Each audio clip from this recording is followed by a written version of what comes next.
طيب، بسم الله الرحمن الرحيم. بيراميدز والزمالك. هو احنا كزملكاويه كنا عند بعض جمهور النادي الاهلي حبة صعبانية كده، اللي هو لا، الزمالك في الاول وفي الاخر ما ينفعش يبقى كده، ما ينفعش يبقى في المركز ده، ما ينفعش.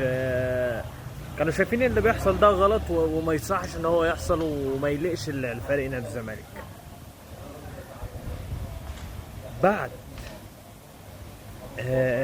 استهبال واستهتار محمد عواد و... والكلام كله، قابل بقى انت مفوت بقى، وانت قاصد ان انت تفوت، وانا بقول لك انت قاصد ان انت تفوت.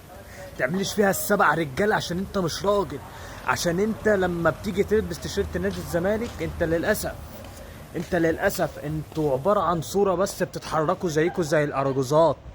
محدش يجي يتكلم معايا ويقول لي مستوى عواد كان قبليه زفت وكان قبليه زفت. لا، عواد زفت والنهارده زفتين. عواد بقى ارض يا ريس. هو انا عايز اسال سؤال. هو انا اليوم كله كنت موجود في المقصوره من الساعه 4 العصر.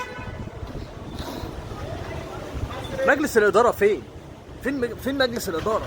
كابتن حسين لبيب سافر يتعالج، فين مجلس الاداره برضه؟ هو في 12 واحد في بطوله سله. كابتن هشام نصر، استاذه طبعا نيره الاحمر في الماتش السله اللي كان بيتلعب فيه كابتن، في دكتور حسام المندوب، في احمد حسام ميدو، طبعا مش هسيب الاستوديو التحليلي بتاعه. عندك حسين السيد، عندك استاذ هاني بيرزي. هو ايه يا جماعه؟ ما جوش ليه برضه؟ ما جوش ليه؟ كابتن احمد سليمان، انت فينك اصلا؟ انت فين يا كابتن احمد سليمان من اللي بيحصل ده؟ هو في ايه يا جماعه؟ هو انتوا مش اداره؟ هو احنا مش انتخبناكوا؟ هو احنا مش صوتنا فيكوا؟ بعد كل ده تخلوا منظرنا كده؟ طب قبلوا بقى لجان وغير لجان والكلام ده كله عك يا جدعان، عبث. انت النهارده اساسا انت لازم تثبت لهم ان انت نادي شريف. انت النهارده لازم تثبت لهم ان انت عكس الكلام ده كله. انت كجمهور النهارده بيطلع لك واحد عشان صفحته عليها 25 الف واحد بيقول لك احنا نطالب كابتن ايمن الرمادي ان هو يعمل تسهيلات لبيراميدز. يا اخي اقسم بالله ما ينفعش اغلط. انت مين عشان تتكلم كده عن باسم وبلسان جمهور نادي الزمالك؟ انت مين؟ نادي الزمالك طول عمره اللي انا اعرفه، اللي انا دلوقتي شايف ان هو حاجه غريبه بالنسبه لي، نادي الزمالك اللي انا اعرفه انت بتنزل على مكسب، انت بتنزل على فوز، انت مش بتنزل عشان تركب حد على حد، لا مؤاخذه في الكلمه. انت شخصيتك فين؟ هويتك فين انت كنادي الزمالك وكاداره؟ انتوا مفيش اداره، مفيش نادي الزمالك. طول عمرنا صوتنا مش بيوصل كجمهور. احنا الجمهور بجد، احنا الناس اللي بتشجع النادي بجد. احنا مش لجان، احنا ولا بناخد فلوس من جبنا من مجلس اداره، ولا احنا بنتكلم عشان نرضي مجلس اداره. احنا بنتكلم، بنقول وبننقد وبنتكلم على فرقه كوره نادي الزمالك اللي احنا بنحبها. احنا مش شرط عندنا ان انت يا ريس ما بتطلعليش في اخر الموسم واخد لي مقطع لي الدنيا في البطولات. انت بتطلع لي في اخر الموسم ببطوله ولا بطولتين. انتوا في ايه يا جماعه؟ احنا بقالنا 7 سنين غلطاتنا على الشماعه بتاعتنا احنا كده. اتحاد ملوش علاقه. اتحاد يخصم 3 نقاط ما يخصمش 3 نقاط ملناش فيه. احنا كزملكاويه ملناش فيه. ما ينفعش نفتح بقنا. طبعا هنعمل قرار روتيني وهنعمل شكاوي روتينيه زي كالعاده، زي اللي بيعملها كابتن احمد حسام بيدو. اروح اشتكي واروح ارفع قضيه واروح اطالب بحقي اللي انا اصلا فرطت فيه. انت فرطت في حقك يا ريس، انت فرطت في حقك. انت فين؟ انت مقتنع يا احمد يا حسام؟ انت طالع في اون تايم بتقول لي عشان احنا في المركب واحنا بنتاسف لجمهور الزمالك. انت المفروض ما تتاسفش لجمهور نادي الزمالك. انا منتخب واحد يطلع يتاسف لي، منتخب 12 فرد يطلعوا يتاسفوا لي. انا مش عايز اسفك، انا هعمل ايه باسفك؟ انت عندي انت مش حد رسمي من ضمن ال 12 عضو يا ريس عشان تتاسف لي. لجنه تخطيط وارد تمشي بكره وارد تمشي بعده، ماليش علاقه. كابتن حسين لبيب طب راح يتعالج ماشي، ما قلنا يا جماعه في 12 واحد والله. كابتن احمد سليمان فين؟ طيب هاني بيرزي، دكتور حسام المندوب، محمد طارق. في ايه يا جماعه؟ ده ماتش بيراميدز. مش انت مش هتلاعب فرقه وخلاص. انت بتلاعب ماتش تلعب ماتش بتحدد مصيرك فيه. انتوا كده بينتوا للدنيا كلها ان احنا نايمين في بيوتنا وعارفين الماتش رايح فين وعارفين الماتش جاي منين وشكرا عامة في كل حاجة، وانتوا مش بتتواصلوا مع الجمهور وانتوا مش بتسمعوا للجمهور. وسيبوا لجانكم تشتغل زي ما هي شغالة، وسيبوا الناس اللي بتحب تقول لكم برافو خليهم يقولوا لكم برافو.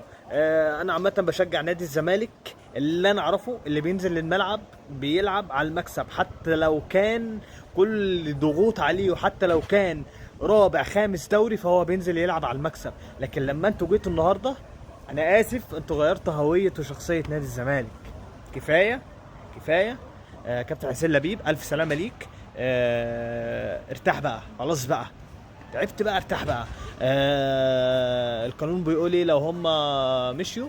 القانون هيقول لك هيرجعوا المجلس قبل سابق اللي هو كان المستشار مرتضى منصور كلجنه مؤقته، وهتعمل بقى لجنه من اول وجديد وهتنتخب. حسبنا الله ونعم الوكيل. كابتن ايمن انا صوتي اتنبح في المقصوره اقسم بالله، وانا بقول لك قرب الخطوط للرجاله، فوق الرجاله. عواد نازل نايم، عواد نازل ما فيهوش تركيز. عواد نازل كل همه ان انا بعت ارضي فانا ازاي اعملها بشكل شيك. يا راجل يا ريتك كانت لعبت عليك كوره ثابته وسبتها، يا ريتك كنت تثبت في ضربه جزاء وسبتها. انت دلوقتي فتحت علينا فتحه من الاهلاويه ومن اغلبيه فرق الدوري، فتحت علينا فتحه. انتوا نادي كذا، انتوا نادي بتفوتوا، انتوا نادي بقى على مدار السنين بقى. وقابل يا عم، قابل يا عم، ومش هتقدر تتكلم، مش هتقدر تتكلم ولا نص كلمه، عشان اللي حاصل كان مفضوح من قبل، مفضوح من قبل، وكانت الجماهير كلها بتقوله.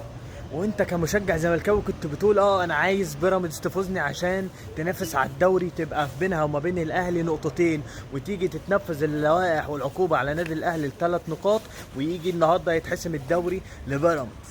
انت حاسبها غلط، انت مشجع ما بتفهمش، اقسم بالله انت مشجع ما بتفهمش. انت النهارده انت زمالك يا عم، يا عم انت زملكاوي، انت تبع نادي الزمالك اقسم بالله. يعني انت النهارده انا زملكاوي بشجع النادي بتاعي بالهويه بتاعتي بالشخصيه بتاعتي، بنزل العب على الفوز. انت بتعمل ايه يا راجل؟ تعال شوف المدرجات اللي في الثالثه حصل فيها ايه. 2 حاله اغماء بسبب الاداره اللي بتستخدم اسلوبها بعبث، بسبب كل حاجه عملتها الاداره. الشباب دول ايه دنيتهم؟ الشباب دول ذنبهم ايه يا عم الحاج؟ ذنبهم ايه؟ اللي هو علاء ميلاد اقسم بالله الراجل خلاص، الراجل خلاص بينهار. كل المقصوره كل اللي كان موجود في المقصوره كان بيشتم ويسب ويلعن في الاداره. امشوا بقى اقسم بالله خليتوها ما بقاش نادي يا راجل. يا عم على ارض 6 اكتوبر يا عم خلاص، خلصوا مصلحتكم، مش عايزين جنيه من الارض، بس امشوا. مش عارف اقسم بالله، ما عارف امشي من الشارع، مش عارف امشي في الشارع. اقسم بالله لو كنتوا موجودين كنتوا اتكلتوا اقسم بالله. كفايه احنا جمهور بيحب نادينا. خلونا نحافظ على الجزء اللي احنا بنحب بيه نادينا، خلونا نحافظ على احترام الاداره، عشان الاداره اللي تيجي بعديكوا نقدر نحترمها، نديها حتى لو 30-40%، عشان انتوا خلاص انتوا خدتوا كل حاجه، ما خلتوناش نثق في اداره واحده. امشوا.